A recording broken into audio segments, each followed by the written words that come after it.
দেখেন, আমেরের জীবনে অনেক বড় স্বপ্ন ছিল।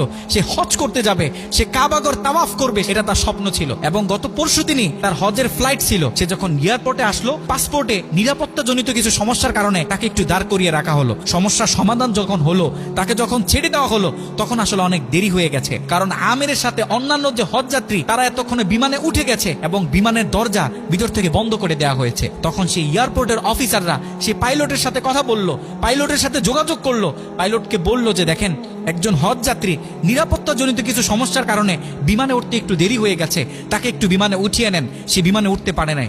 তখন পাইলট স্পষ্ট বলেছে, যেই বিমানের দরজা একবার বন্ধ হয়ে গেছে, সেই বিমানের দরজা দ্বিতীয়বার কারোর জন্য আর খোলা হবে না। কথা বলে পাইলট বিমানটা আকাশে ফ্লাই করলো। সেই অফিসাররা তখন আমেরকে বুঝাইতেছে, দেখো বিমান তো চলে গেছে, তুমি আর যেতে পারবে না, তুমি বাড়িতে চলে যাও, নেক্সট টাইমে তুমি হজে যাওয়ার জন্য ট্রাই করো। তখন সে আমাদের মুসলিম ভাই, সে হজ যাত্রী, সে কি বলেছে জানেন? সে বলেছে, আমি আমার রবের উপর পরিপূর্ণ তাকওয়া রাখলাম, আমি আমার রবের উপর পরিপূর্ণ আস্থা রাখলাম, আমি হজ করেই বাড়িতে ফিরবো, হজ না করে আমি বাড়িতে ফিরবো না।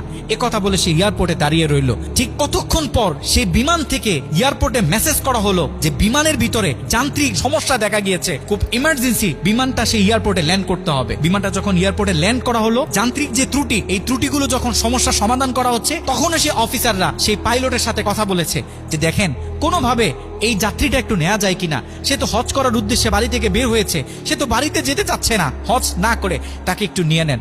তখনও সে পাইলট বলেছে যে না।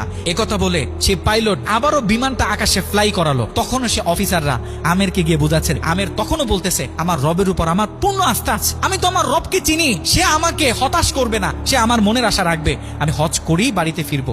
কথা যখন বলতেছে, এর ঠিক কিছুক্ষণ পরে আবারও সেই বিমান এয়ারপোর্টে মেসেজ করলো যে বিমানের ভিতরে এখন আগের চেয়ে বেশি কিছু যান্ত্রিক ত্রুটি দেখা গিয়েছে, বিমানটা আকাশে ফ্লাই করতেছে না, বিমানটা এমার্জেন্সি, আবার এয়ারপোর্টে ল্যান্ড করতে হবে।